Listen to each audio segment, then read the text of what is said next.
শাকিব খানকে ভালোবেসে আগলে রাখতে চাই, হঠাৎ একই বলেন বুবলি। এ বিষয়ে বিস্তারিত জানতে চ্যানেলটি সাবস্ক্রাইব করে সম্পূর্ণ ভিডিওটি দেখতে থাকুন। সুপ্রিয় দর্শক, ঢাকায় সিনেমার অন্যতম ব্যস্ত অভিনেতা অভিনেত্রী শাকিব বুবলি এই জুটি দাম্পত্য জীবনে একে অন্যের সাথে জুটি বেঁধেছিলেন তারা। পাশাপাশি একজন আরেকজনকে নিয়ে মন্তব্য করে বসেন সোশ্যাল মিডিয়ায়।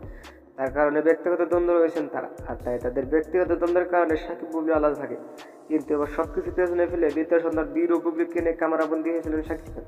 এ খবর সামাজিক যোগাযোগ মাধ্যমে প্রকাশ করে। হঠাৎ শাকিব বুবলি একই ফ্রেমে এ নিয়ে সোশ্যাল মিডিয়ায় ব্যাপক আলোচনা সমালোচনা। বলেছেন সব রাগ অভিমান বলে আবার এক হলেন বুবলি। কিন্তু আজ একটি সংবাদ মাধ্যমে বুবলি বলেন শাকিব খানকে ভালোবেসে আগলে রাখতে চাই। সো ভিউয়ার্স, হঠাৎ বুবলি শাকিব খানকে নিয়ে প্রশংসা করে যাচ্ছে। এই বিষয়টি নিয়ে আপনি কি ভাবছেন সেটা ভেবে কমেন্ট করতে পারেন নিচে কমেন্ট বক্সে। ধন্যবাদ আমাদের পুরো ভিডিওটি উপভোগ করার জন্য।